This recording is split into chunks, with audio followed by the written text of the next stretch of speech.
Tomiola threw the phone across the penthouse and it hit the wall and did not break. And she almost wished it had. 47 notifications, then 60. Then the number became irrelevant because every single one of them was saying the same thing in different fonts and different headlines and different levels of gleeful destruction. Her name, Musa's name, Babangida's name, account numbers, meeting records, yacht party photographs taken by someone who had been in the room smiling at her while holding a weapon. Bisi. She stood in the center of her penthouse living room. Silk robe, natural 4C hair loose from sleep, deep brown skin, high cheekbones, full lips pressed into a line so tight it had gone white at the corners, and breathed. Once, twice. The Lagos morning outside the floor-to-ceiling windows was gold and enormous and completely indifferent to the fact that everything she had built in 6 weeks was currently being dismantled by 3 news outlets simultaneously before 8 a.m. Her phone rang from where it had landed against the wall. She crossed the room, picked it up. Chisom. "Do not speak to anyone," Chisom said, before Tomiola could open her mouth. Her voice was tight and measured, the voice of a woman who had been through her own version of this and was using every scar it left her as a roadmap. "Do not post anything. Do not react. Come to me right now." "I know who did it," Tomiola said. "I know you know. Come anyway." The call ended. Tomiola stood, holding the phone, and looked out at Lagos. The city looked back, indifferent, vast, completely unmoved by the specific quality of her fury. She got dressed in 4 minutes flat. If you are new here, subscribe right now and turn on your notifications because part 4 is the episode that separates the ones who think they know where this story is going from the ones who actually do. Drop a like and tell me in the comments where you are watching from. Now, back to Tomiola, because the city just declared war and she has not had breakfast yet. She was almost at the door when the intercom buzzed. She stopped, looked at the screen. Ngozi. Standing in the building lobby, in a simple pale blue cotton dress, medium-length cornrows slightly flattened from travel, one bag over her shoulder, dark brown skin and soft round face and gentle dark eyes, looking directly up at the camera with the complete unimpressed calm of someone who had taken a very long bus from a village and was not going to be intimidated by a lobby just because it had marble floors. Tomiola forgot how to move for a full 3 seconds. Then she pressed the intercom button and her voice came out completely differently from how it had been coming out for 6 weeks. Softer, younger, stripped of every layer Lagos had added to it. Ngozi. Tomiola, the voice through the intercom was warm and immediate and completely real. "Your mother called me. She said you needed someone who knew you before all of this." A pause. "She said she paid for my transport herself. She said to give you a message." Another pause. "She said, the fire does not know it is burning you." The penthouse was very quiet. Tomiola pressed the button to let her in. Then she walked back to the center of the living room and stood very still and felt something she had not felt since the morning she left the village. The specific vulnerability of being about to be seen by someone who knew her when she was nobody and loved her anyway. The door opened 2 minutes later. Ngozi walked in.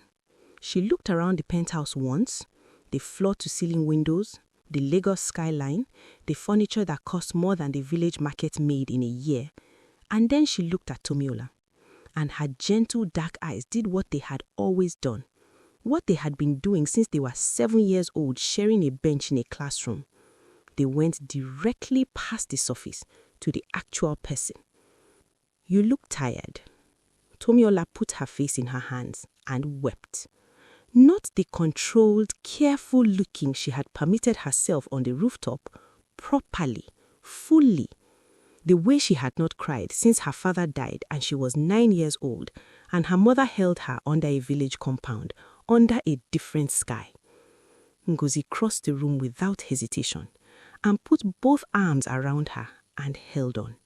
No words, no commentary, no strategy. Just the complete and total presence of someone who had traveled through the night on a village bus to stand in a Lagos penthouse and be exactly this. They stood like that for a long time. Musa arrived an hour later. He came through the door the way he always moved, with the lean, controlled energy of a man who was comfortable in every room he entered because he had decided long ago that rooms did not get to intimidate him. Rich, dark brown skin, sharp, angular face, silver temples, fitted dark kaftan today instead of white, expensive gold watch catching the penthouse light. He stopped when he saw Ngozi sitting on the sofa with her simple pale blue cotton dress, medium-length cornrows slightly flattened from travel, one bag over her shoulder, dark brown skin, and soft round face and gentle dark eyes looking directly up at the camera with the complete unimpressed calm of someone who had taken a very long bus from a village and was not going to be intimidated by a lobby just because it had marble floors. Musa looked at her for a question he did not ask out loud. "My best friend," Tomilola said, "from home." Something moved across Musa's sharp, angular face. Not surprise, something closer to relief. "Good," he said simply. He looked at Ngozi. "Thank you for coming."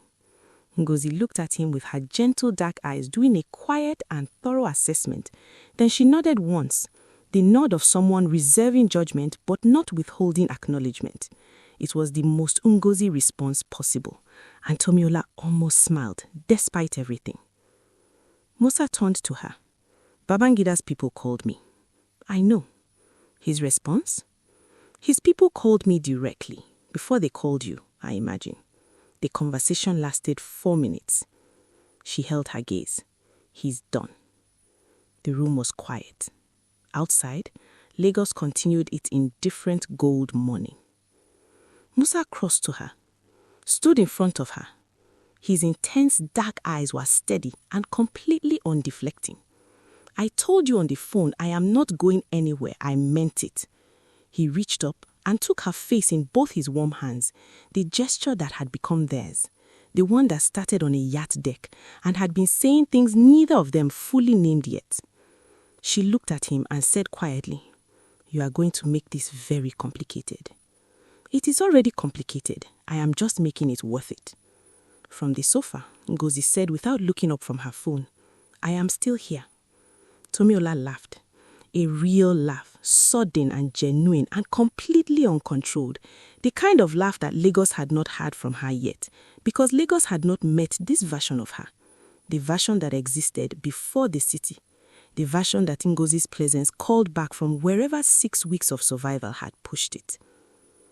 "I have a meeting," he said. "But tonight, we talk. Everything on the table. No performance. Just us." He looked at Ngozi again. "Both of you, if she stays."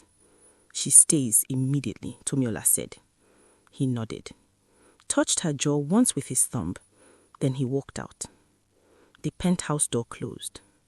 Ngozi finally looked up from her phone. "He is not what I expected," she said. "What did you expect?" "I do not know." Ngozi tilted her head slightly. "Someone who wanted something from you. He looked like someone who wanted something for you." She paused. "Those are different things." Tomi looked at the door he had just walked through. "Yes," she said quietly, "they are." Bisi made the mistake of being visible at 2 o'clock in the afternoon. The restaurant was the kind of place that existed to be photographed. Open terrace, expensive cocktails in tall glasses, the particular Lagos lunch crowd that dressed for being seen rather than for eating. Bisi sat at a corner table in her fitted jeans and crop Ankara top, natural hair in a low puff, Wide, innocent eyes that were not innocent at all, laughing at something on her phone with the relaxed energy of a woman who had placed her bet and was waiting for the winnings to arrive. She did not see Tomilola coming. Nobody announced her. Nobody needed to. The restaurant simply went quiet, in the particular way it always went quiet when Tomilola entered a room. The collective held breath of people sensing that something was about to happen that they would be describing to other people for weeks. Tomi walked directly to Bisi's table. Deep burgundy fitted dress, natural 4C hair released into a full, voluminous crown sitting high and proud. Gold jewelry, strappy-heeled sandals, no clutch. She had not brought a clutch because she had not planned this visit, and planning it would have made her talk herself out of it, and she was done talking herself out of things. Bisi looked up from her phone and went completely still. Tomi pulled out the chair across from her and sat down. Did not ask, did not wait, just sat. The way she had sat across from Chisom at that first dinner table and decided in the same motion that the dynamic of the room was hers to set. The USB drive, Tomi said quietly. Senator Badmus. Half payment upfront. She watched Bisi's wide, innocent eyes do something involuntary. A flicker, a contraction. The specific micro-expression of someone whose private information has just been said aloud in a public place. I know everything, Bisi. I knew before the stories ran this morning. I have known since the night you sat in Madame Remi's sitting room against the wall and pretended to be furniture while she offered me the circle. She tilted her head slightly. You were not furniture. You were the one who told her I tore the envelope, which means you were watching me from the moment I arrived at that yacht party, which means the shadowed doorway, the folded paper, the warning about Chisom, all of it was a performance to get me to trust you enough to bring me to Madame Remi as your discovery. She leaned forward. I was never your candidate, Bisi. You were my audition piece. The restaurant moved around them. Glasses clinked. A waiter passed. Lagos continued outside the open terrace like the specific silence at this table was not the loudest thing happening in the city. Bisi said nothing, which was its own answer. Here is what is going to happen, Tomi said. She kept her voice low and completely pleasant, the way she had kept it the morning she poured warm water on Chisom's marble floor. You are going to call Senator Badmus today, and you are going to tell him the second file stays where it is. Not because I am asking you, because Madame Remi already knows about the USB drive. She paused. Did you think I went back to that sitting room in Ikoyi and did not tell her everything? She is the one who told me about the second file. She has known about your arrangement with Senator Badmus since before you made it. She sat back. You did not just move against me, Bisi. You moved inside her circle. And that, not me, not Musa, not anything I could do to you, is what you should be afraid of. Bisi's wide eyes were very wide now and entirely stripped of their innocence performance. You have until tonight, Tomi said. She stood up from the table unhurriedly as she had sat down. After tonight, it is out of my hands, and you know whose hands it goes into. She walked out of the restaurant without looking back. Outside on the pavement, she stood for one moment and let her hands shake privately where no camera and no audience could see them. Then she lifted her chin, pulled out her phone, and called Chisom. It is done, she said when Chisom answered. How did she look? Chisom asked. Like someone who just remembered that the house they set on fire belongs to someone who does not burn. A pause. Then Chisom said, Come over. Sade is here. We need to talk about what comes next. what comes next was 3 women sitting in Chisom's rebuilt apartment. Not the Victoria Island penthouse operation of before. Something smaller and more honest. The apartment of a woman who had lost the performance and discovered she preferred what was underneath. With coffee and late afternoon Lagos light coming through the windows and the particular atmosphere of people who have been through something together that they would not have chosen but cannot undo. Sade sat in a fitted deep green dress, gold jewelry, sleek shoulder-length relaxed hair, her sharp calculating eyes quieter than they had been at any point in the story so far. Not soft. Sade's eyes would never be soft, they were not built that way, but pointed inward instead of outward for once, examining instead of targeting. Chisom sat in a simple ivory dress, long silky Brazilian hair loose, surgically refined face without its full performance for the second time in recent memory. She was becoming someone who wore her face differently, lighter, like the surgery was always the least interesting thing about her, and she was only now letting that be visible. Tomi sat across from both of them in her deep burgundy dress, natural 4C hair still in its full voluminous crown, gold jewelry, and the residue of the restaurant Confrontation still in her body. The controlled adrenaline of someone who had walked into something difficult and walked out intact. "She will make the call," Tomi said. "Bisi will pull the second file." "You are sure?" Sade asked. "Madame Remi confirmed the leverage this morning," Tomi said. She looked at Sade directly. "Which leads me to something I should have said before I said anything else today." She held Sade's sharp, calculating eyes steadily. "I told Madame Remi you are coming to the next circle meeting." The room went quiet. Sade looked at her. Something moved across her light brown face that she did not immediately contain. Surprise. And under the surprise, something more complicated and more genuine. "You did not have to do that," she said carefully. "I know," Tomi said. "That is why I did it." Chisom looked between both of them with her big expressive eyes doing the specific arithmetic of a woman watching something she never expected happen in a room she thought she understood. Then she picked up her coffee cup and said, "Someone needs to explain to me how I went from losing everything to sitting in a room with both of you being whatever this is." "Alive," Sade said. Chisom looked at her. "Yes."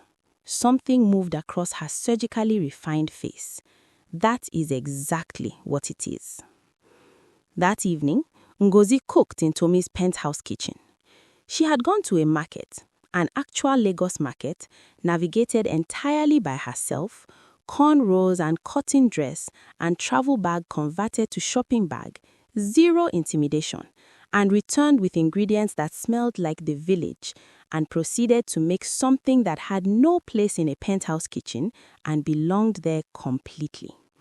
Tomi stood in the doorway watching her and felt the specific weight of everything the day had held, the notifications, the confrontation, Musa's hands on her face, Bisi's stripped expression, Sade in Chisom's apartment with her eyes pointed inward, all of it pressing against the back of her chest in a way that she would not have allowed herself to feel this morning because this morning she was in survival mode.